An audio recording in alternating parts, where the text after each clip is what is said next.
अस्सलाम वालेकुम। पाकिस्तानियों की आवाज़ के साथ मैं हूँ आयशा सलमान। ना दबाव में आएंगे ना सियासी हिमायत होगी। सीजे बैरिस्टर गौहर बिला मुकाबला चेयरमैन पीटीआई मुंतखब। लाहौर में नून लीग की अहम बैठक। ये टॉप स्टोरीज हैं जो आज हम पाकिस्तान लाइव में शामिल करेंगे। नून लीग की एक अहम बैठक है और कहा यह जा रहा है कि नवाज शरीफ फ़र्दन जो पार्टी उम्मीदवार है, पार्टी टिकट के उम्मीदवार है, उनसे मुलाकातें करेंगे और चेयरमैन पीटीआई भी बिला मुकाबला मुंतखब हो गए हैं। अकबर एस बाबर कह रहे हैं कि वो इस मुंतखबी को चैलेंज करने जा रहे हैं। वो क्या मामला होगा और एक बड़ी अहम प्रेस कॉन्फ्रेंस भी करने वाले हैं वो आज। इसके अलावा जरदारी के लाहौर में डेरे हैं, क्या हलचल होगी सियासत में, इस पर बात करेंगे। और कच्चे के डाकुओं ने धमकियां देना शुरू कर दी हैं। कल ये खबर थी कि वज़ीर आला पंजाब मोहसिन नकवी ने कहा था कि वो ग्रैंड ऑपरेशन करने वाले हैं कच्चे के डाकुओं के खिलाफ। तो अब कच्चे के डाकुओं ने क्या धमकी दी है और ये मामला किस तरफ जाएगा, इस पर हम बात करेंगे। सबसे पहले ये खबर है कि साबिक चेयरमैन तहरीक इंसाफ के ख़त पर सुप्रीम कोर्ट ने एलामिया जारी कर दिया है। सुप्रीम कोर्ट एलामिया के मुताबिक चीफ जस्टिस को अपनी आईनी जिम्मेदारियों का इदराक है। चीफ जस्टिस को दबाव में लाया जा सकता है, ना ही किसी की हिमायत करेंगे।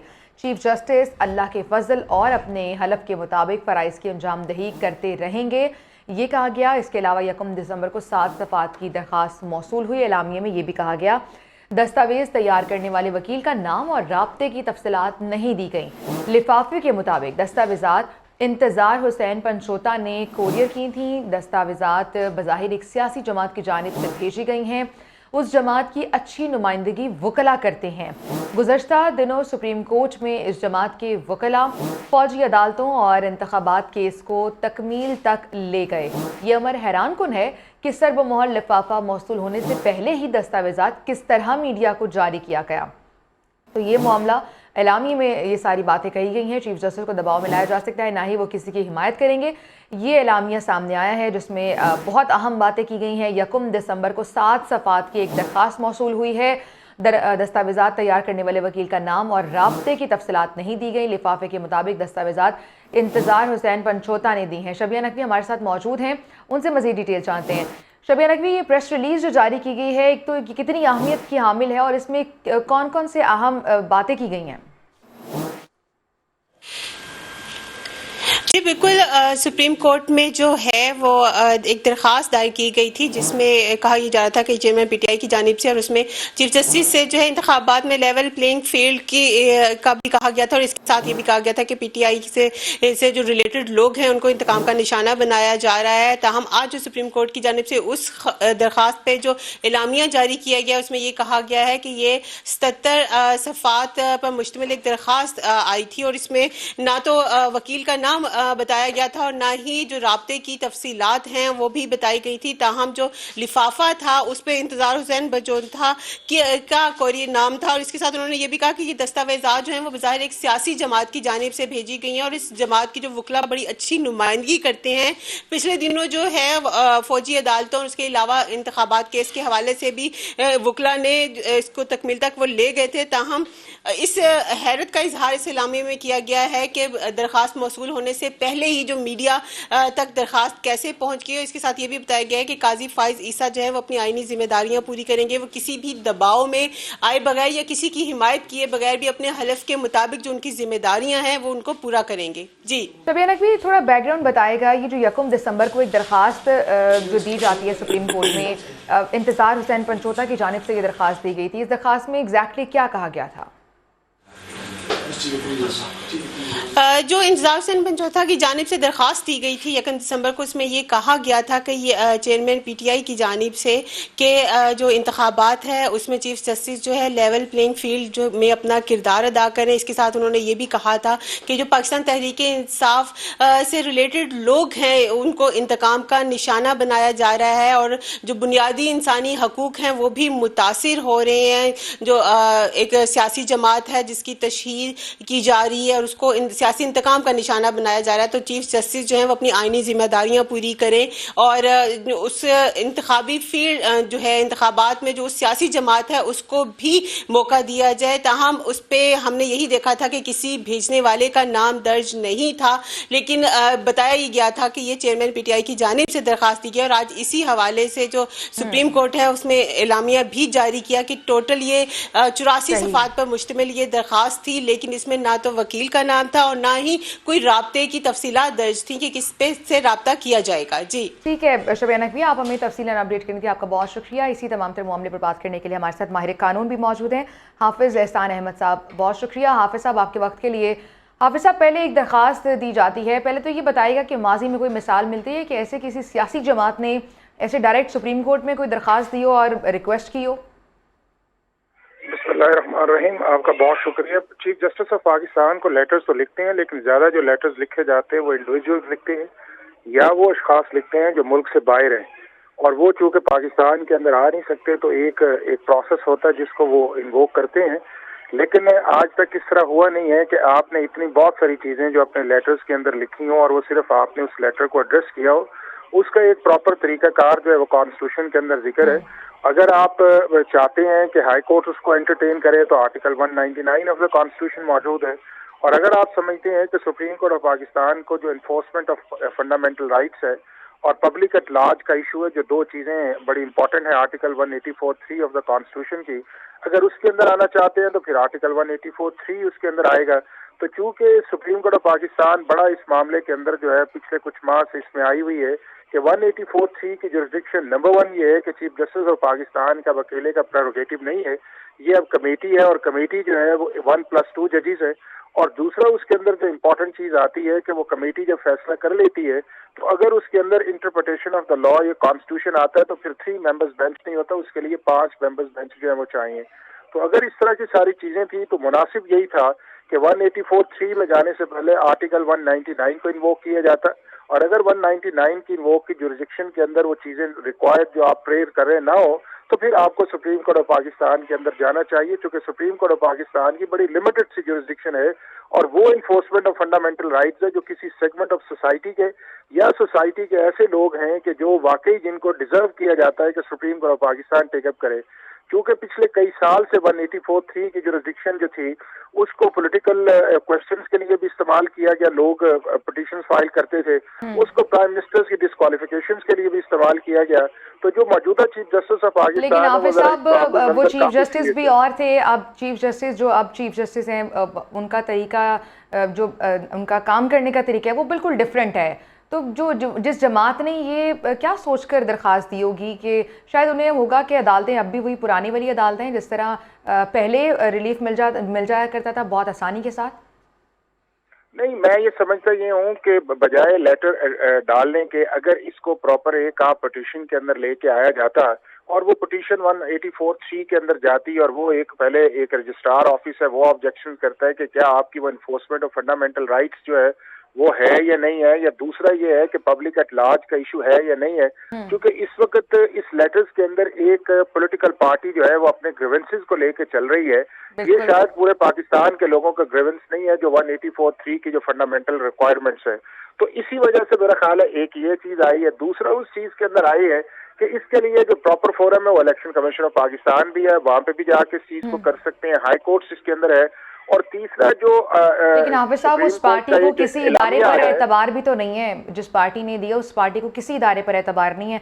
अच्छा, जो प्रेस रिलीज सुप्रीम कोर्ट ने जारी किया उस पर ज़रा बात कर लेते हैं। जिस तरह से उन्होंने कहा कि ये जुरिसडिक्शन नहीं है और वो आइन के मुताबिक अपने अहदे पर काम करेंगे, जो बातें हुई हैं बड़ी अहम बातें हुई हैं। कितनी अहमियत की हामिल है कि आइंदा ऐसी कोई दरख्वास्त ना आए, वो बिल्कुल उसके लिए शट अप कॉल दे दी गई है? बात नहीं है। सुप्रीम कोर्ट जो है वो हर केस को या हर एप्लीकेशन को एक इंडिपेंडेंट राय में देखती है, जो पैरामीटर्स नहीं होते कि जी अच्छा। अब दरखास्तें जो है वो सुप्रीम कोर्ट में आएंगी नहीं है। सुप्रीम कोर्ट के अंदर दरखास्त जानी चाहिए, होना चाहिए नहीं, लेकिन इस तरह के सियासी मामलात की दरखास्तें ना हो। लेकिन हाफिज साहब, ये जो सियासी मामलात दरखास्तों में जो डिस्कस किए जाते हैं उसकी मैं बात कर रही हूँ। कि सुप्रीम कोर्ट की पहली जो जजमेंट इस पे आई थी वो 1971 के अंदर एक आई थी, ज़ियाउर रहमान केस आया था। उसके अंदर भी उन्होंने ये कहा था कि आपको पॉलिटिकल क्वेश्चंस जो है या पॉलिटिकल पार्टीज जो अपने मामलात है वो इस तरह हाई कोर्ट्स में नहीं आने चाहिए। और दूसरा पॉलिसी मैटर्स भी जो है वो सुप्रीम कोर्ट या हाई कोर्ट्स का डोमेन नहीं है। उनका काम तो ये लॉ या कॉन्स्टिट्यूशन की इंटरप्रेटेशन करना, या जहाँ पे इनजस्टिस है और नीचे से कोई अदालत ठीक नहीं करती आप उसकी एपलेट जुरिसडिक्शन के अंदर आ जाए। लेकिन ये जो फ्रीक्वेंटली इस्तेमाल हमारा होता है 184(3) का इस्तेमाल होता है या हमारा ठीक हो गया। बहुत बहुत शुक्रिया। हाफिज एहसान अहमद हमारे साथ मौजूद थे, बाहर कानून तमाम तर मामले पर अपनी कानूनी राय दे रहे थे और ये जो मामला है, जिस तरह से अब प्रेस रिलीज जारी किया सुप्रीम कोर्ट ने, उससे बहुत सी चीज़ें क्लियर हो गई।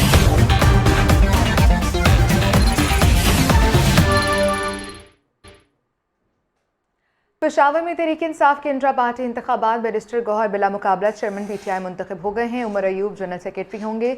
चारों सूबों के सदूर भी मुंतखब हो गए हैं।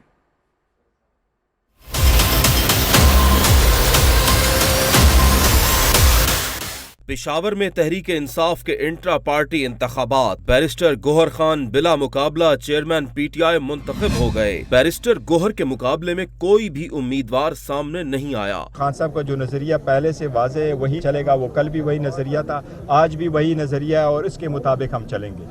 हम सबको ये कह रहे हैं हमारे साथ ज्यादती बड़ी हुई है। खान साहब आज जेल में है तो ज्यादतियों की वजह से। PTI के चीफ इलेक्शन कमिश्नर नियाजुल्लाह नियाजी के मुताबिक उमर अयूब खान PTI के जनरल सेक्रेटरी मुंतखब हुए हैं। बलोचिस्तान की सदारत का सेहरा मुनीर अहमद बलोच के सर सज गया। हलीम आदिल शेख को सिंध में सदर की जिम्मेदारियां मिल गयीं। खैबर पख्तूनख्वा में अली अमीन गंडापुर सदर मुंतखब हो गए। पंजाब से डॉक्टर यास्मीन राशिद सदर बन गयीं। तमाम उम्मीदवार बिला मुकाबला मुंतखब हुए हैं। बैरिस्टर गौहर कौन है? नौमुंतखब चेयरमैन PTI बैरिस्टर गौहर साबिक वज़ीर आज़म के कितने करीबी हैं, जानते हैं इस रिपोर्ट में। Barrister Gauhar Khan supreme court के वकील हैं। उनका ताल्लुक खैबर पख्तूनख्वा के जिला बुनेर से है। नामजद चेयरमैन PTI ने बरतानिया की वॉल्वरहैम्पटन यूनिवर्सिटी से LLB और अमेरिका के वाशिंगटन सिविल ऑफ लॉ से LLM किया। बैरिस्टर गौहर खान कई अरसे तक एतजाज हसन की बराह रास्त निगरानी में वकालत करते रहे। बैरिस्टर गौहर खान गुज़िश्ता 1 साल से चेयरमैन PTI की कानूनी टीम के बाएतमाद रुकन हैं। उन्होंने इस दौरान साबिक चेयरमैन से मुतअद्दिद बार मुलाकात की। पाकिस्तान तहरीक इंसाफ में कई सीनियर रहनुमाओं की मौजूदगी में बैरिस्टर गौहर खान का चेयरमैन के लिए नामजद होना खासा मुश्किल साबित हो सकता है। पार्टी के अंदर से भी कई रहनुमाओं को उनके नाम पर एतराजात हैं। प्रोडक्शन टीम के साथ शहराज अहमद शहराजी, PNN न्यूज, इस्लामाबाद। उधर PTI के बानी रहनुमा अकबर एस बाबर ने इंट्रा पार्टी इलेक्शन चैलेंज करने का फैसला कर लिया। PNN से गुफ्तगू करते हुए अकबर एस बाबर ने तस्दीक की कि वो इंट्रा पार्टी इंतखाबात को इलेक्शन कमीशन में चैलेंज करेंगे। पाकिस्तान तहरीक इंसाफ इंट्रा पार्टी इंतखाबात में बेज़ाब्तगी के पेश नज़र इलेक्शन कमीशन में दरख्वास्त जमा करवाई जाएगी। अकबर एस बाबर का कहना था कि हाई कोर्ट के फैसले के बाद हम PTI का हिस्सा और बानी रहनुमा हैं। वो आज शाम को इंट्रा पार्टी इंतखाबात के सिलसिले में अहम प्रेस कॉन्फ्रेंस भी करेंगे और इंट्रा पार्टी इलेक्शन में बेज़ाब्तगियाँ कौम के सामने भी रखेंगे।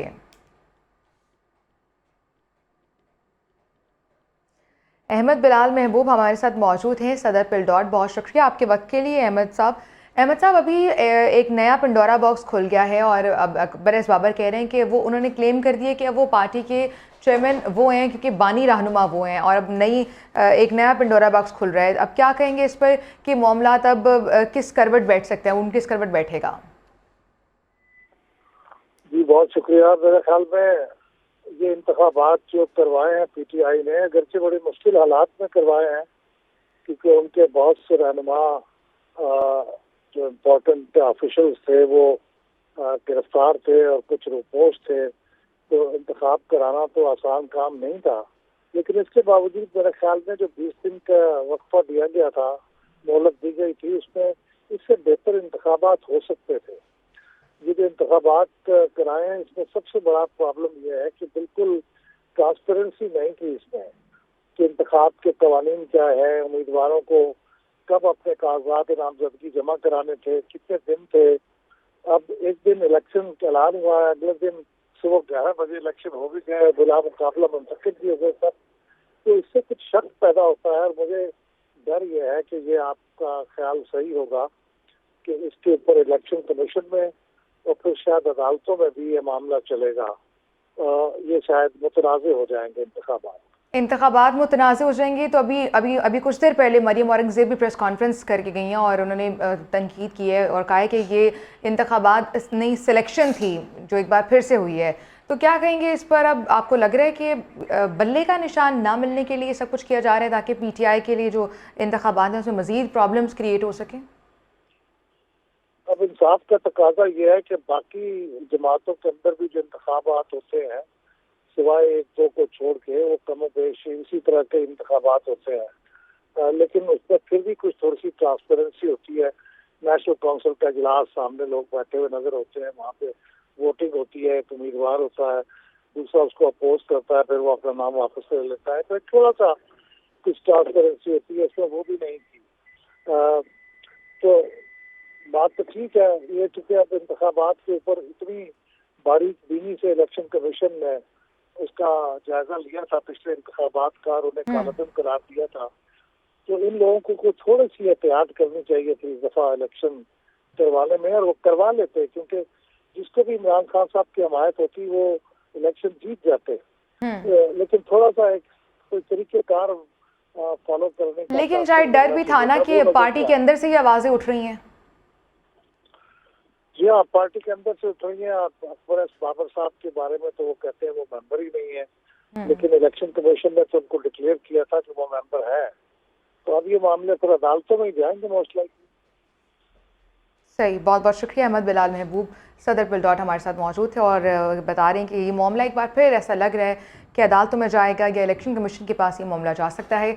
पाकिस्तान तहरीक-ए-इंसाफ पार्लियामेंटेरियन के चेयरमैन परवेज़ खटक ने पीटीआई इंट्रा पार्टी इलेक्शन को फ्रॉड करार दे दिया है। परवेज़ खटक कहते हैं कि उम्मीदवार मौजूद थे, न ही कागजात जमा हुए। इसको ये भी नहीं पता कि नॉमिनेशन पेपर्स की लिस्ट उनके सिग्नेचर्स होने चाहिए, तो ये लोग तो मौजूद ही नहीं है, ना लोगों के दस्तखत भी नहीं होंगे। एक फ्रॉड इलेक्शन था, ये कई सालों से ये करते रहे। तो ये डिक्टेटर्स की पार्टी बन गई है।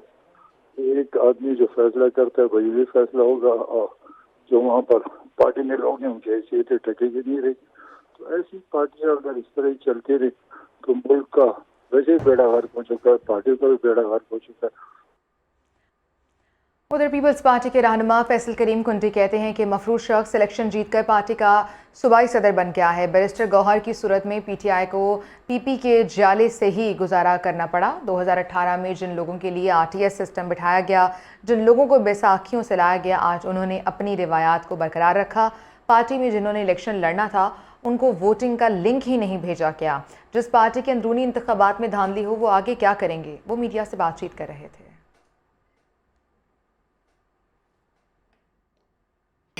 और उसने एक शख्स जो अगर मफरूर हो, जो कि पाकिस्तान के इदारों को मतलूब हो और वो उसको नहीं ढूंढ सके और उसके कागजात नजर जमा हो जाए और वो जो है पीटीआई का सूबाई सदर भी बन जाए, तो ये तो मैंने एक अजीब इलेक्शन देखा। और हमें इलेक्शन कमीशन फ्यूचर में भी क्या मफरूरों को इलेक्शन लड़ने की इजाज़त होगी। इलेक्शन हुई और आपने देखा कि आज भी उसको कोई नहीं मिला। एक पुराना जियाला उसको मिला जो जिए भुट्टो के नारे मारता था, उसी पे उसका गुजारा चलना था। जो है पीटीआई को गुजारा चलाना पड़ा पाकिस्तान पीपल्स पार्टी के एक जाले के ऊपर। पाकिस्तान मुस्लिम लीग नून की पार्लिमानी कमेटी का पहला इजलास जारी है। पार्टी कायद नवाज शरीफ और सदर शहबाज शरीफ इजलास की सदारत कर रहे हैं। आज सरगोदा डिवीजन में पार्टी के लिए मौजूद उम्मीदवारों का इंतखाब किया जाएगा। इस बारे में मजीद तफसीलात भी जान लेते हैं। ज़ुहैब हसन काज़मी हमारे साथ मौजूद हैं। ज़ुहैब, बताइएगा। जी बिल्कुल, पाकिस्तान मुस्लिम लीग नून का जो पहला पार्लिमानी बोर्ड का इजलास है वो आज मॉडल टाउन सेक्रेटेरिएट में मुनक्किद किया गया है और वो जारी है, जिसकी सदारत पाकिस्तान मुस्लिम लीग नून के कायद नवाज शरीफ और शहबाज शरीफ। अच्छा ज़ुहैब, आप हमारे साथ ही मौजूद रहिएगा। ज़ुहैब, साथ ही मौजूद रहिएगा। अभी दुबई लेके चलते हैं अपने व्यूअर्स को, जहाँ निगरान वज़ीर-ए-आज़म अनवारुल हक काकड़, साबिक़ सदर आसिफ अली ज़रदारी का लाहौर में आज दूसरा रोज़ है। आसिफ अली ज़रदारी इंतखाबात के हवाले से मुख्तलिफ इजलासों की सदारत भी करेंगे। पीपल्स पार्टी पंजाब और लाहौर के रहनुमा भी आसिफ ज़रदारी से मुलाकातें करेंगे। आसिफ अली ज़रदारी ने मुज़ाकराती कमेटियों को मज़ीद फ़ाल कर दिया है। मज़ीद तफ़सीलात जान लेते हैं नुमाइंदा PNN हैदर खरल से। जी बिल्कुल, साबिक सदर आसिफ अली हैं वो लाहौर में मौजूद हैं और कल जो हैं वो लाहौर पहुंच चुके थे। आज उनकी मसरूफियात के हवाले से बात की जाए तो पार्टी के जो अहम रहनुमा हैं उनसे उनकी जो मुलाकात है वो होगी और आम इंतखाबात के हवाले से जो मशावरत है वो की जाएगी। नाम फाइनल की जाएंगे कि किन कैंडिडेट्स को जो टिकट्स हैं वो जारी किए जाएं। और इस हवाले से अगर बात की जाए तो जो मुज़ाकराती कमेटियां हैं उनको मज़ीद फ़ाल किया गया है और जो पीपल्स पार्टी के अहम रहनुमा हैं उनको टास्क दिया गया है कि वो जो मजहबी जमातें हैं उनसे बात करें और जो आज़ाद कैंडिडेट हैं जो स्ट्रॉन्ग हैं अपने हलकों में उनसे भी जो बातचीत है वो की जाए। आसफ अली जरदारी जो है वो 3 दिन लाहौर में गुजारेंगे, लाहौर में रहेंगे और पार्टी के अहम रहनुमाओं से मुलाकातें करेंगे। चौधरी शुजात से भी उनकी जो मुलाकात है उसका भी इम्कान है कि चौधरी शुजात से भी मुलाकात होगी और आम इंतखाबात के बारे में मुशावरत की जाएगी और जो चीज़ें हैं वो फाइनल की जाएंगी। जी बहुत शुक्रिया हैदर खलील। यहाँ वक्त हुआ एक ब्रेक का।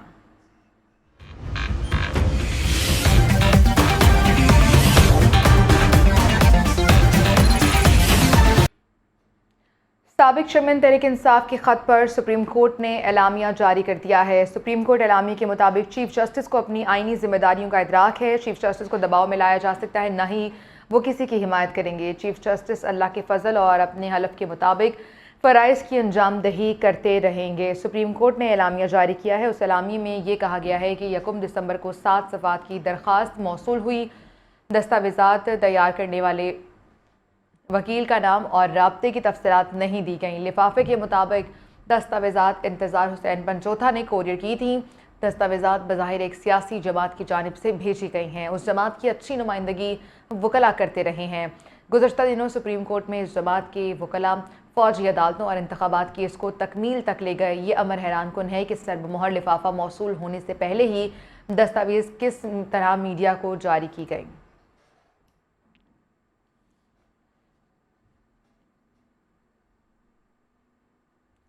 पेशावर में तहरीक इंसाफ के इंट्रा पार्टी इंतखाबात बैरिस्टर गौहर बिला मुकाबला चेयरमैन PTI मुंतखब हो गए। उमर अयूब जनरल सेक्रेटरी होंगे। चारों सूबों के सदूर भी मुंतखब हो गए हैं।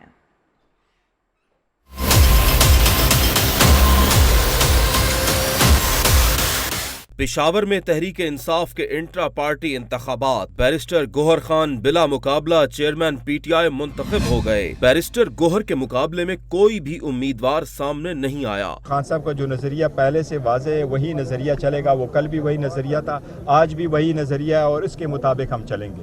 हम सबको ये कह रहे हैं, हमारे साथ ज्यादती बड़ी हुई है। खान साहब आज जेल में है तो ज्यादतियों की वजह से। PTI के चीफ इलेक्शन कमिश्नर नियाजुल्ला नियाजी के मुताबिक उमर अयूब खान PTI के जनरल सेक्रेटरी मुंतखब हुए हैं। बलोचिस्तान की सदारत का सेहरा मुनीर अहमद बलोच के सर सज गया। हलीम आदिल शेख को सिंध में सदर की जिम्मेदारियां मिल गयीं। खैबर पख्तूनख्वा में अली अमीन गंडापुर सदर मुंतखब हो गए। पंजाब से डॉक्टर यास्मीन राशिद सदर बन गयीं। तमाम उम्मीदवार बिला मुकाबला मुंतखब हुए हैं। PTI का इंट्रा पार्टी इलेक्शन तनकीद के भंवर में आ गया है। तर्जुमान नून लीग मरियम औरंगजेब ने चेयरमैन PTI के इंतखाब को सिलेक्शन करार दे दिया। कहा कि RTS बिठाकर इक़्तिदार में आने वालों को आदत नहीं बदली। PTI एक बार फिर सिलेक्शन का अमल सिर्फ 15 मिनट में मुकम्मल हो गया। प्रेस रिलीज 1.5 घंटे तक रोक कर आंखों में मिट्टी डालने की कोशिश की गई। आज एक जमात जिसका नाम पाकिस्तान इंसाफ है, जिसको 2018 में RTS को बिठाकर इक़्तिदार में लाया गया और जिसको आदत ही सिर्फ सिलेक्ट होने की है, ना उनको ये पता कि इंतखाब क्या होता है। पाकिस्तान के अंदर manipulated, managed, rigged, dictated, selected election की अगर मिसाल देखनी है तो आज का पाकिस्तान तहरीक इंसाफ का इंट्रा पार्टी इलेक्शन उसकी तस्वीर है। पीपल्स पार्टी के रहनुमा फैसल करीम कुंडी कहते हैं, मफरूज शख्स इलेक्शन जीतकर पार्टी का सूबाई सदर बन गया। बैरिस्टर गौहर की सूरत में PTI को पाकिस्तान पीपल्स पार्टी के जाले से ही गुजारा करना पड़ा। 2018 में जिन लोगों के लिए RTS सिस्टम बिठाया गया था, जिन लोगों को बैसाखियों से लाया गया, आज उन्होंने अपनी रिवायात को बरकरार रखा। पार्टी में जिन्होंने इलेक्शन लड़ना था उनको वोटिंग का लिंक तक नहीं भेजा गया। जिस पार्टी के अंदरूनी इंतखाबात में धांधली हो वो आगे क्या करेंगे, वो मीडिया से बातचीत कर रहे थे। मफरूर शख्स भी इलेक्शन लड़के जीत सकता है और उसने एक शख्स जो अगर मफरूर हो, जो कि पाकिस्तान के इदारों को मतलूब हो और वो उसको नहीं ढूंढ सके और उसके कागजात नामजदगी जमा हो जाए और वो जो है PTI का सूबाई सदर भी बन जाए, तो ये तो मैंने एक अजीब इलेक्शन देखा। और हमें इलेक्शन कमीशन साहब बताएं कि फ्यूचर में भी क्या मफरूरों को इलेक्शन लड़ने की इजाज़त होगी। इलेक्शन हुई और आपने देखा कि आज भी उसको कोई नहीं मिला। एक पुराना जियाला उसको मिला जो जिए भुट्टो के नारे मारता था, उसी पे उसका गुजारा चलना था। जो है PTI को गुजारा चलाना पड़ा पाकिस्तान पीपल्स पार्टी के एक जियाले के ऊपर। पीटीआई पार्लियामेंटेरियन के चेयरमैन परवेज खटक ने पीटीआई इंट्रा पार्टी इलेक्शन को फ्रॉड करार दे दिया है। परवेज खटक कहते हैं कि उम्मीदवार मौजूद थे, ना ही कागजात जमा हुए। इसको ये भी नहीं पता कि नॉमिनेशन पेपर कहाँ थे, नॉमिनेशन लिस्ट उनके सिग्नेचर्स होने चाहिए। तो ये लोग तो मौजूद ही नहीं है, ना लोगों के दस्तखत भी नहीं होंगे। एक फ्रॉड इलेक्शन था, ये कई सालों से ये करते रहे। ये डिक्टेटर्स की पार्टी बन गई है। एक आदमी जो फैसला करता है वही भी फैसला होगा, और जो वहाँ पर पार्टी में लोग हैं उनकी हैसियत टकेगी नहीं रही। तो ऐसी पार्टियाँ अगर इस तरह ही चलती रही तो मुल्क का वैसे ही बेड़ा गर्क हो चुका है, पार्टी का भी बेड़ा गर्क हो चुका है। मुस्लिम लीग नून की पार्लिमानी पार्टी का इजलास, पार्लिमानी बोर्ड ने इंटरव्यूज़ का पहला मरहला मुकम्मल कर लिया है। कायद नून लीग नवाज शरीफ की क़यादत में पार्लिमानी सरगोदा डिस्ट्रिक्ट के इंटरव्यूज़ कर लिए गए हैं। सरगोदा के कौमी असम्बली के 5 हलकों के उम्मीदवारों से इंटरव्यू किए गए हैं, जबकि सूबाई असम्बली की 11 सीटों के लिए भी इंटरव्यू किए गए। नवाज शरीफ और शहबाज शरीफ ने पार्लिमानी बोर्ड की मौजूदगी में उम्मीदवारान से सवाल और जवाब किए। इस बारे में मज़ीद तफसीलात जान लेते हैं। ज़ुहैब हसन काज़मी हमारे साथ मौजूद हैं। ज़ुहैब, बताइएगा इस वक्त क्या वहाँ पर सूरत हाल है इजलास के बाद की, और इजलास की अंदरूनी कहानी भी बताइएगा। बिल्कुल, पाकिस्तान मुस्लिम लीग नून की जो पार्लिमानी बोर्ड की आज पहला इजलास है पार्लिमानी बोर्ड का, जिसकी सदारत नवाज शरीफ और शहबाज शरीफ खुद कर रहे हैं। और मुकम्मल पार्लिमानी बोर्ड के जितने भी मेंबरान हैं यहाँ पर मौजूद हैं, जितने अहदेदारान हैं वो यहाँ पर मौजूद हैं, और इजलास जो है वो जारी है।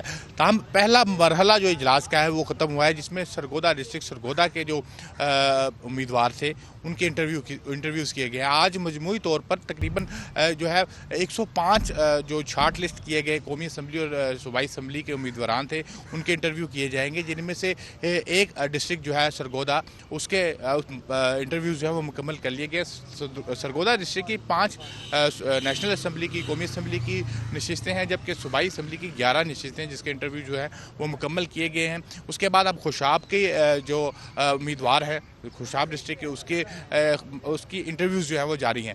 ताहम हमारी जो बात हुई पाकिस्तान मुस्लिम लीग नून के जो उम्मीदवार थे सूबाई असम्बली के, नेशनल असम्बली के, सरगोदा डिस्ट्रिक्ट के, वो यहाँ पर आए, उन्होंने इंटरव्यूज़ दिए। उनका कहना था कि ये पहली दफ़ा हुआ है कि पाकिस्तान मुस्लिम लीग नून के कायदीन ख़ासतौर पर नवाज शरीफ और शहबाज शरीफ जो है उन्होंने खुद से जो है वो इंटरेस्ट लिया और तमाम कैंडिडेट से खुद सवाल जवाब भी किए, और पाकिस्तान मुस्लिम लीग नून से वाबस्तगी और दीगर फ़लाई कामों के हवाले से जो है वो बात की। और इसके साथ साथ पाकिस्तान मुस्लिम लीग नून जो है इस वक्त काफ़ी पुरुम्मीद है कि कायदीन के जो हमारे उम्मीदवार हैं वो हों जो इस बात पर को यकीनी बनाया जाए कि वो हों जो पाकिस्तान के लिए फ़लाह बहबूद और पाकिस्तान की आवाम जो है उसकी फ़लाह बहबूद के लिए काम करने का जज्बा रखते हो। ताहम अभी जो दूसरा मरला है वो जारी है, जिसमें खुशाब की जो उम्मीदवार हैं, डिस्ट्रिक्ट खुशाब के कौमी असम्बली और सूबाई असम्बली के उम्मीदवार हैं, उनका इंटरव्यू जो है वो किया जा रहा है। उसके बाद भक्कर और लिया के भक्कर और मियाँ वाली के जो उम्मीदवार हैं उनका भी जो है वो इंटरव्यू किया जाएगा। 3 मरहला वार जो है ये इजलास के 3 मरहले हैं। पहला मरहला ख़त्म हो चुका है, दूसरा मरहला जो है वो जारी है। दूसरा मरहला इजलास का जारी है, पहला मरहला ख़त्म हो चुका है। बहुत शुक्रिया, ज़ुहैब हसन काज़मी हमें अपडेट कर रहे थे। नून लीग का इजलास इस वक्त जारी है। आगे बढ़ेंगे। कौमी वतन पार्टी के चेयरमैन आफ्ताब अहमद शेरपाओ स्वाबी में जलसे से खिताब करते हुए उन्होंने कहा है कि इलेक्शन मुनसिफाना नहीं हुए तो मुल्क में दोबारा से अफरा तफरी होगी। सबको बराबरी की बुनियाद पर इलेक्शन में हिस्सा लेने का मौका मिलना चाहिए। पिछले इलेक्शन में एक लाडले को गलत तरीके से इक़्तिदार में लाया गया। उन्होंने साजिशी के तहत फ़ौजी तंजीमात पर हमला करने की कोशिश की। ऐसे लोगों के ख़िलाफ़ अगर मुकदमा नहीं चलाया तो कल कोई भी उठेगा और फ़ौज के ख़िलाफ़ दिफाई तंजीमात पर हमले शुरू कर देगा। 9 मई में मुलव्विस अफराद के ख़िलाफ़ मुकदमे चलाकर उनको कैफरे किरदार तक पहुँचाने की ज़रूरत है। ये इलेक्शन एक इम्तिहान है, इस लिहाज से इम्तिहान है कि अगर ये इलेक्शन मुनसिफाना नहीं हुए तो मुल्क में दोबारा अफरा तफरी होगी। हम नहीं चाहते कि अफरा तफरी हो। सबको बराबरी की बुनियाद पर इलेक्शन में हिस्सा लेना चाहिए। सबको बराबरी की बुनियाद पर उनको मौका मिलना चाहिए, ताकि कल कोई ये ना कह सके कि ये इलेक्शन जो है इसमें फ्रॉड हुआ। हम फ्रॉड के ख़िलाफ़ हैं, हम सिलेक्शन के ख़िलाफ़ हैं, हम धांधली के ख़िलाफ़ हैं। हम मुल्क में आम इंतखाबात करीब आते ही कराची में MKM की सियासी सरगर्मियाँ तेज़ हो गई हैं। इसी सिलसिले में मुत्तहिदा आज गुलशन इकबाल के मंगल बाजार ग्राउंड में अपनी सियासी क़ुव्वत का मुजाहरा करेगी, जिसके लिए तमाम तर तैयारियां मुकम्मल कर ली गई हैं।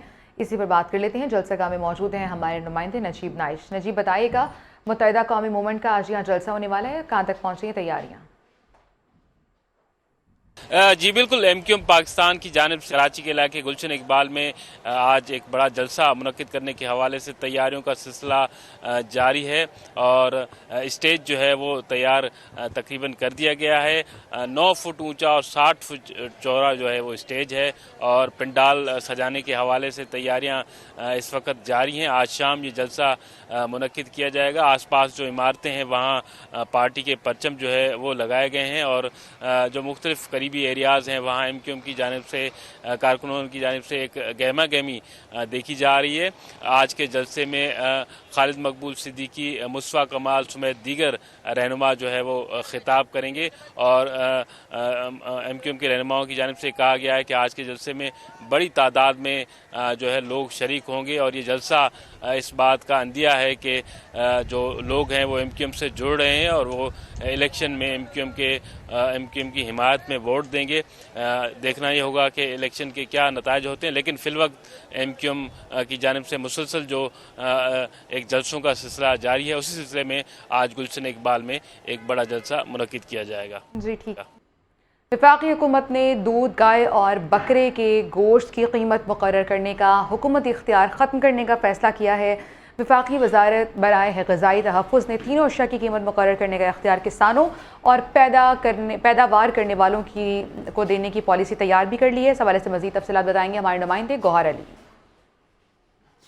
जी, वफाकी बराए ग़िज़ाई तहफ़्फ़ुज़ ने एक पॉलिसी तैयार की है जिसके तहत सूबों को ये कहा गया है कि वो दूध और गोश्त के निर्ख मुकर्रर करने का इख्तियार जो है वो किसानों को दे दें और हुकूमत से ये इख्तियार जो है वापस ले लिया जाए। वफाक की इस पॉलिसी में कहा गया है कि दूध की जो पैदावारी लागत है वो बहुत ज़्यादा है और हुकूमत ने जो निर्ख हैं वो बहुत कम। बहुत शुक्रिया गौर, आप हमें अपडेट कर रहे थे। आज के पाकिस्तान लाइव से इतना ही। देखते रहिए PNN।